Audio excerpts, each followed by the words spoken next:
Well, we're here today to talk about our high school redesign project. We've got some teachers and administrators, and this is a project that the government's put together, and we have been blessed to be able to be a part of that as a school. So since the beginning of our school, really in 1997, we have tried to develop a model of education and have a vision for what our school is so that we can have ownership, have kids own what they do and master their learning. We want them to be creative and innovative, and we want them to have a character that makes them future ready.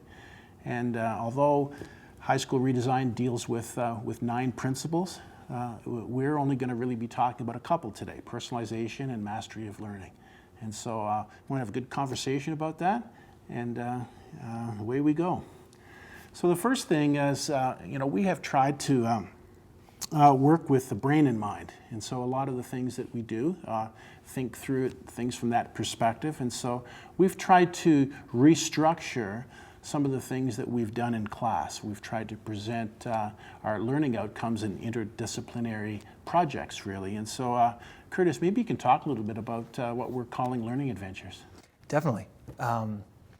One of the great ways to get the brain, the neurons firing, is to personalize the learning style for students. And what we've done at our school is actually made an adventure out of learning. Profound Learning at our school actually has all these really neat ingredients that go into making a learning experience what we call a learning adventure. And it's really personalized it for kids. I'll give an example. We're just finishing up right now. We've turned the physics topic in grade 10 science into what we call the physics school bus, where we've taken the entire physics unit and put it onto our school bus. And so instead of students being in the classroom, what we have is students being on the actual school bus, doing experiments on the bus. They're even building their own miniature version of the bus powered by mousetraps and seeing if they can create a bus that's more efficient than our own school bus. So it's really allows students to go outside of the classroom and do something really unique. Sounds fun. It is, it's fun. They're enjoying it. Yeah, that's good. Is there a particular structure to this whole learning adventure that you've put together? For sure. Our school has a template actually for any time we want to create a learning adventure that lays out the entire process that we want to go through in order to create, to go from a normal project and basically transform it into a learning adventure. Starts with a driving question, something that is going to get kids engaged in what we're about to embark on. And then it lays out the process for the days and sometimes weeks to come. We need to have kind of a plan of how we're going to actually assess kids both formatively and summatively.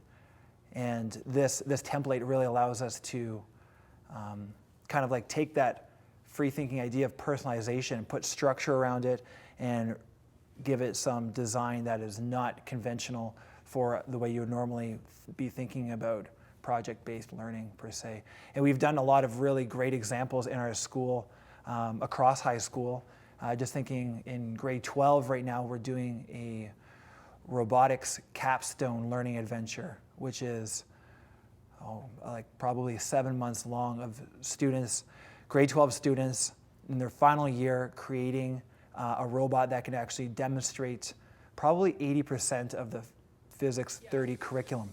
And so instead of going along with the normal classroom routine of lesson, test, do some experiments, what they've done is they've actually moved outside the classroom into our robotics laboratory, and they're creating their own experiments, following along in this adventure, answering their own driving questions, and really doing something that they're passionate about. And that's just in grade 12. That's just one group. We have large-scale ones as well. In grade 9, last year we did our Beyond Earth learning adventure, which combines grade 9 science, math, humanities over a course of, I think it was almost 8 weeks, just answering the question, what would it take to survive outside of our solar system, to go into interstellar space? And it was amazing the amount of curriculum that was able to be covered without having to go into a conventional classroom setting. So that was really fun for kids. They really connect with these learning adventures, and really it brings it all back to how can we redesign our traditional high school environment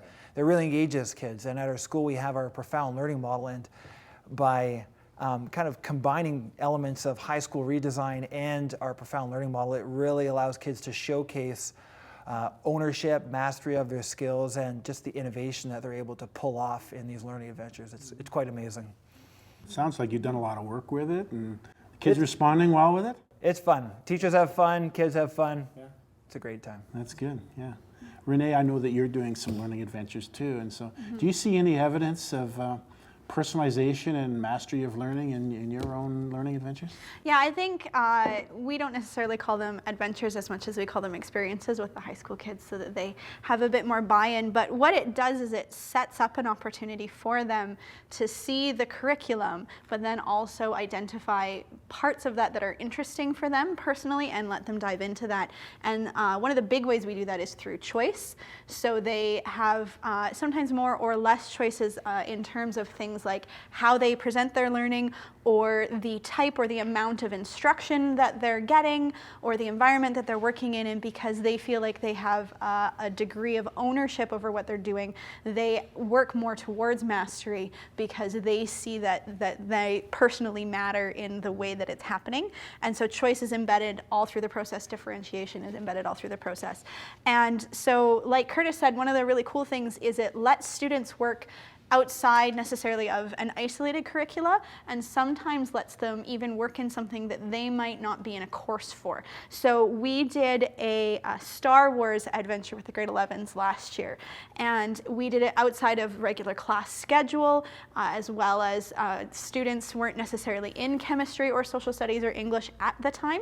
And so we started from an English perspective, looking at articles and nonfiction writing about chemical and biological warfare, so that they could look at manipulation of bias. Then we've already mentioned there's a scenario and a driving question. So our scenario for grade 11s was, as a Canadian citizen, how much should I care about chemical and biological warfare, and how much should I care about the legislation around that and attempts to control it? And so we'd started with the English stuff, then we brought them in to a separate space, because then the structure frees them up from thinking about a regular classroom. We started with some TED Talks. We really kind of tried to expand their thinking in terms of what are some of the patents and the medical advancements we've gotten because of chemical and biological weaponry. So it's not all horrible and terrible and evil. And that culminated with them doing a lot of research and presenting a debate right before lunch. It was all driven by them. They were super engaged through it, and the feedback that we got from the students was that they really enjoyed it, and they felt that their learning made more sense to them and was more relevant to them because we'd allowed them to personalize some of the areas that they researched and what they were looking at, and we also related it to them. And then learning adventures, the other thing that they can do, which is really cool, is it can give kids a framework to help them connect what they're learning to themselves and to what they already know. And that can work really well with information that the students think will be unrelated to them. So for example, in English, we do Shakespeare. And Shakespeare can be very, very difficult for kids because they don't connect with the language and they don't understand the characters necessarily. And so by giving them a driving question and a scenario, which is what I'm doing right now with my English 30s while we're studying Othello, is it helps the kids who struggle with the language or the context to connect it to something concrete and something meaningful, so that they go beyond just memorizing or just learning something in isolation. It gives them a platform to connect everything that they're doing together and to their personal philosophies and their prior experiences. Sounds good. Yeah. I know that a lot of our teachers are doing learning adventures, but we want to also track how kids learn and how much of that actually got absorbed and processed. And so we've instituted learning maps in our school. And maybe you can explain that a little bit, because that's a way of really sort of tracking the outcomes and how well kids really absorbed it. Yeah, so a learning map takes the curriculum and puts it into language that is more accessible to the students. And it's a way for us to communicate to them what it is specifically, what skills we're asking them to master, and it asks them to reflect on their growth in those skills. And so down the left-hand side would be all of the skills that they need to be using in that unit, and then they rate themselves based on not yet, which means I am not ready, I don't know it, or I need a lot of help, or some help, which means they're getting it, but they still need a lot of guidance. Occasional help, which means most of the time they're good, they might have a few questions. Or independence, because that's the goal, is the mastery and the independent level. And so they can assess themselves. And what I found super helpful, again, because I teach English, is the English curriculum is kind of complicated. It's not separated into units or genres as easily as some of the other subjects. And so it can be really difficult for students to understand what you're asking them to do. We tend to say things like write an essay. And if they have clarity on an essay, they can do that. And if they don't, they kind of wing it every time because they don't get how that's connected to everything else that they're doing. And they don't know what skills they're mastering. And so they get confused. When I say, what don't you understand? They're like, I don't know. And so they don't know how to close gaps, and they don't see the connection between the different assignments they're doing. And so a learning map defines that really clearly for them. And the advantage that I have is I can make a learning map for a critical response essay or for a short story understanding that applies in grade 10, in English 20, in English 30. It doesn't matter what you're writing about. This is what a critical essay means. This is the skill that I'm asking you to use. And so they know really, really clearly what it is they have to do. And they can assess where am I at, so they can ask pointed, specific, and relevant questions. When I say, what are you struggling with? They can say, I feel like I don't know how to do this. Can you give me an example? Can you help me work on it? And it helps them help each other because they're able to use the right language. They're able to ask the right questions regardless of what it is they're looking at. And then as a teacher, I can look at their learning map and I can look at their work that they're doing and I can assess how much those two things are lining up because that way I know, are they actually understanding their own thinking? Do they actually understand their own skill level? And so it helps both of us kind of address those gaps and make sure everything aligns. And then we also get them to get out the learning maps multiple times during a unit or an adventure. So for example, we are at the end of Act 1 in Othello, so they did their learning map before we started Act 1 where they thought they would be, and now they're assessing where they are at the end of Act 1 so they can see their own growth, and it helps motivate them because they understand they are mastering what it is that they're learning. They are growing in that skill, and they can name it and they can define it. That's great, yeah.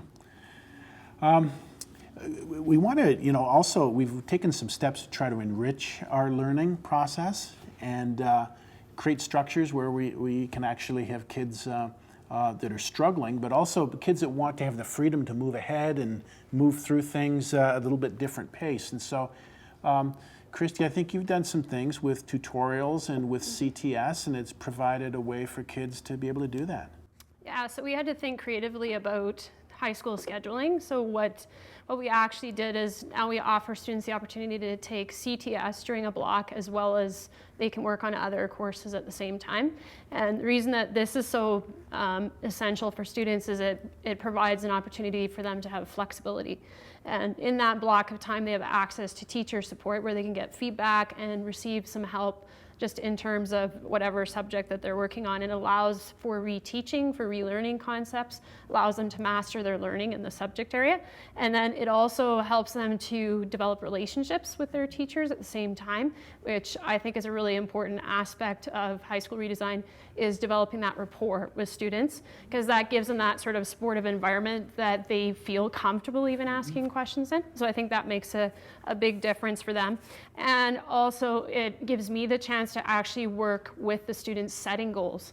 So they might have different goals, whether it's a physics problem. Even though I'm not a physics teacher, I can help them sort of map out what the steps are they need to take to be successful, whether it's arranging a time to meet with yourself or if it's just navigating through the course material. Similarly, in our weekly tutorial times, we also have access to or the students have access to multiple teachers and from different core areas. And at the same time there, they have access to help, feedback. They can receive additional support for whatever their subject areas that they need. And again, they can gain further mastery in their learning. And at the same time, it also allows them to personalize because they also develop relationship with those teachers, the same group of teachers on a weekly basis that they can continue to develop rapport with, ask for help, get support. And again, that focuses on allowing them to have that safe environment to ask questions in as well. And so basically what we had to do was we had to change the behaviors, change the structure, and then therefore we have a better environment for learning to take place. Mm-hmm. That's good. Can you just talk a little bit more about how we're doing that, the tutorial time each week? How are we actually putting that into place? Yeah, so what happens on a weekly basis is every grade is assigned a room, and in each room you would have access to 4 core teachers. So for example, in grade 9, we have access to a science math teacher and to humanities teachers, which would include social and English. And so while students attend this time, they can reach out and seek out help in all of those subject areas from all of those teachers. And there's basically they have that set environment to ask those questions in. And then it also allows them to work ahead on subjects. It allows them to catch up if they're behind. It kind of promotes a culture where they can have open communication with their teachers, right? They have the chance to set things right or set goals or troubleshoot. Any of that is really helpful for them. So again, I think it gets back to the personalization point, is it's targeting what does the student actually need and how can the teacher actually support them during that time. Yeah. Well, even just on that point of just what they need, you know, sometimes they need a different timetable or a different schedule. Exactly. And so part of personalization is really trying to get a chance for a student to sort of design their own way of moving through the system. And so, Exactly. Susan, I think you've done some stuff with personalized timetables with students. So I think one of the challenges, especially in a small high school, is being able to offer a robust enough selection of courses that students feel like they can access what they really want to learn. And so we've taken a lot of initiative to move forward to scheduling students individually and in a personalized way. Instead of deciding how many sections of something that we'll offer, it's an iterative process where first I'm approaching students and asking them, what are your interest areas? What would you like to see us be able to offer you in terms of courses? Sometimes that morphs into an actual option course with a teacher. But more often than that, it would be a student or a few students who have an area that they're really interested in. It's an area of passion, and we want to find a way to support them. So our criteria would start with student interest and passion. Then we would have to know we have a teacher with enough expertise to support the course, or that we could find even outside of our building expertise to support the course, which has been very valuable. After that, it becomes when will you start, when will you end the course. So some courses will start and end on a traditional semestered system, but we also now have the flexibility where a student could start a course midway through a semester and finish it partway into the next semester, or they may be excelling and they actually finish that course in a very condensed amount of time.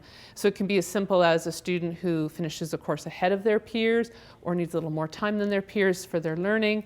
But it also could mean that I'm the only person studying cosmetology and I have a teacher with enough expertise to support me in that as a student, rather than needing to have a huge cosmetology lab and enough students to make it actually viable as a course offering.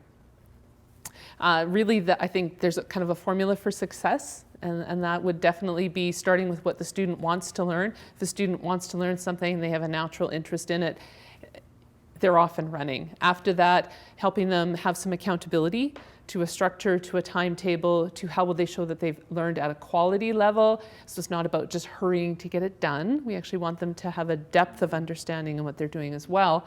And who is that teacher who comes alongside them to offer them that support, which might happen in tutorial, it might happen in a CTS course, it might actually be their math teacher who happens to be talking to them about another area.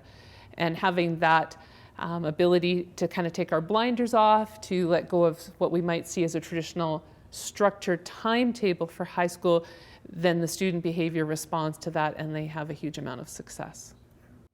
Can I add something to that? Yeah, of course. I was just going to say too, I think there's a big shift in the way teachers behave in terms of, instead of being specialists, I think you're actually becoming more generalist. Yeah. So even though my major is biological science, in that CTS block or in the weekly tutorials, I'm essentially helping the kids in all areas. So I'm kind of becoming more of a facilitator of the learning and helping the students to attain mastery over their learning, but I'm not focusing on my specialized subject, right? It will come in handy at different points in time, but I think there's a real change in the behavior of our teachers on staff because we're being challenged to work towards what the students need and not just what we are passionate about. And I think it also helps in terms of mastery because the students see us less compartmentalized. And that's one of the advantages of the tutorials on Wednesdays, the way we have them set up. And that is something I think is really valuable. It sometimes blows their minds when I say, you know, you could ask your math teacher for help on your essay. Your math teacher knows how to write a coherent sentence. Or when they come to me and I don't necessarily know how to teach them the physics content, but like you were saying, I can help them figure out how they're going to find the answer. And I think it expands their understanding of mastery in that they see that as an adult, I have a skill set that I have learned that helps me move towards mastery in a variety of subjects, not just the 3 that they know me as the teacher of. And I think that helps change their perception of themselves because they see that they can be at a quality level at a variety of subjects because their teachers can also model that for them. And I think too what happens is you actually reduce the gap because a lot of times kids slip through the cracks when nobody is aware of what's happening.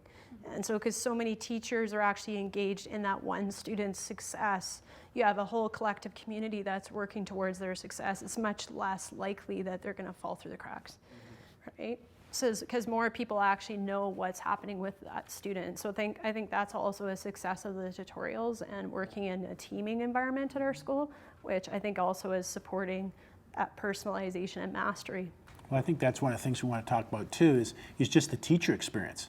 Because we've talked a lot here about what's the experience for a child when they walk into your classroom and learning adventures, learning maps and so on, personalized timetables. But when we talk about the teacher experience, I mean, we have, my perspective is we've got really highly motivated and professional and qualified teachers. We've got people that, in a sense, are called here. They want to be here. They're choosing this school to teach at because they believe in the learning model.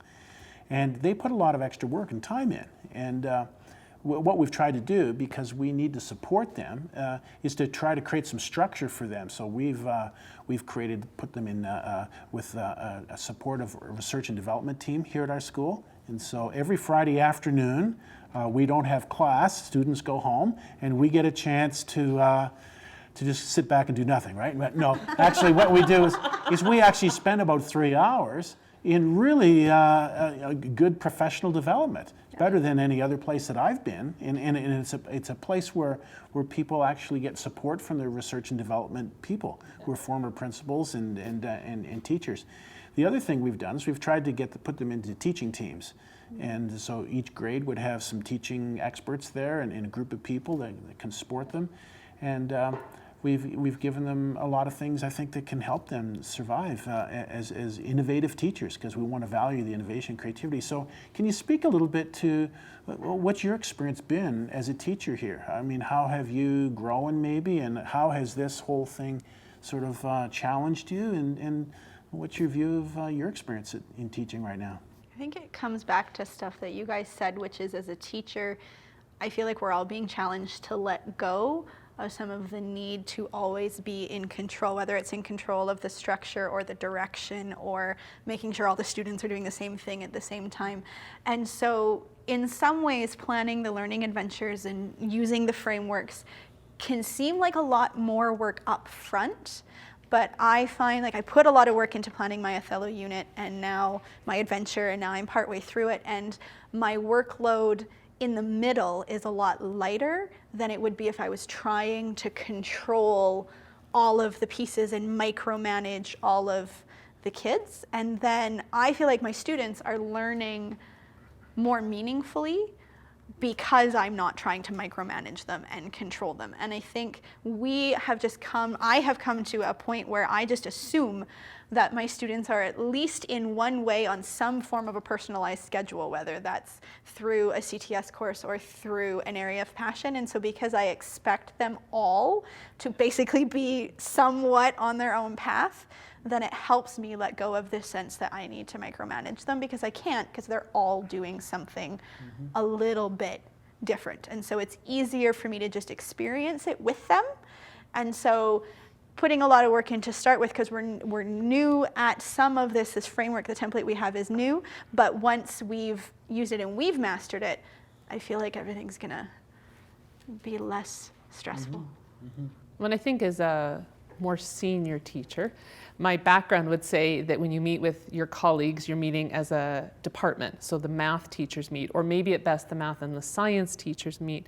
And we do have teaming that is based on subjects, but at the higher level, so in grade 12, Renee and I team, and I think for us the realization, we're teaming about students, we're teaming about time, and we're teaming about their learning experience. We're not trying to make Math 30 and English 30 into one cohesive project that somehow overlaps all their learning outcomes, but when we team about the other areas, we're supporting their learning in math and English and their other subject areas. Yeah, I would say too, like the teaching experience just over the years being at this school, I've noticed the new expectation 2 team has actually led to more synergy and more creativity.